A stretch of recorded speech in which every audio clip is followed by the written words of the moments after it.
The Hunchback of Notre Dame, by Victor Hugo. Chapter 6. Esmeralda. We are delighted to be able to inform the reader that during the whole of this scene Gringoire and his piece had stood firm. His actors, spurred on by him, had not ceased to spout his comedy, and he had not ceased to listen to it. He had made up his mind about the tumult, and was determined to proceed to the end, not giving up the hope of a return of attention on the part of the public.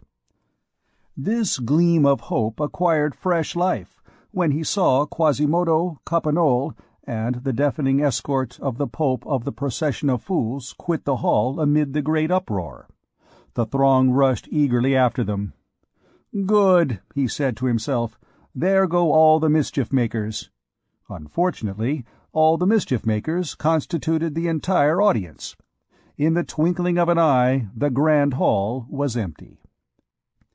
To tell the truth, a few spectators still remained, some scattered, others in groups around the pillars, women, old men, or children, who had had enough of the uproar and tumult. Some scholars were still perched astride of the window-sills, engaged in gazing into the Place. "Well," thought Gringoire, "here are still as many as are required to hear the end of my mystery. They are few in number, but it is a choice audience, a lettered audience." An instant later, a symphony, which had been intended to produce the greatest effect on the arrival of the Virgin, was lacking. Gringoire perceived that his music had been carried off by the procession of the Pope of Fools. "Skip it," said he, stoically. He approached a group of bourgeois, who seemed to him to be discussing his piece. This is the fragment of conversation which he caught. "You know Master Cheneteau, the Hôtel de Navarre, which belonged to Monsieur de Nemours?" "Yes, opposite the Chapelle de Braque." "Well, the Treasury has just let it to Guillaume Alexandre, historian, for 6 livres, 8 sols Parisian a year. How rents are going up!" "Come," said Gringoire to himself with a sigh, "the others are listening." "Comrades!" suddenly shouted one of the young scamps from the window. "La Esmeralda! La Esmeralda in the Place!"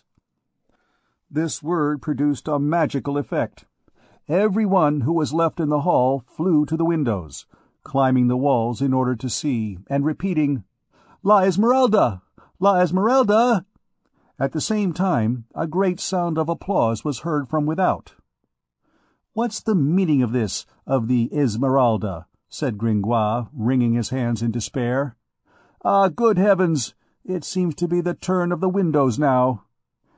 He returned towards the marble table, and saw that the representation had been interrupted. It was precisely at the instant when Jupiter should have appeared with his thunder, but Jupiter was standing motionless at the foot of the stage. "Michel Gibbon!" cried the irritated poet, "what are you doing there? Is that your part? Come up!" "Alas," said Jupiter, "a scholar has just seized the ladder." Gringoire looked.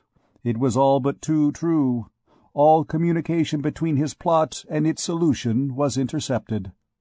"The rascal," he murmured. "And why did he take that ladder?"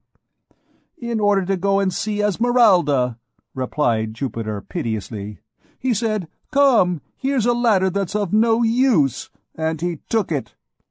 This was the last blow. Gringoire received it with resignation. "May the devil fly away with you," he said to the comedian, "and if I get my pay, you shall receive yours." Then he beat a retreat with drooping head, but the last in the field, like a general who has fought well. And as he descended the winding stairs of the courts, "A fine rabble of asses and dolts, these Parisians," he muttered between his teeth. "They come to hear a mystery, and don't listen to it at all.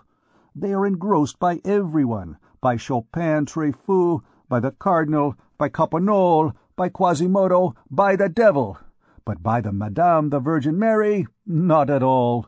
If I had known, I'd have given you Virgin Mary, you ninnies. And I, to come to see the faces and behold only backs, to be a poet, and to reap the success of an apothecary. It is true that Homerus begged through the Greek towns, and that Naso died in exile among the Muscovites, but may the devil flay me if I understand what they mean with their Esmeralda. What is that word in the first place? 'Tis Egyptian!" End of chapter 6.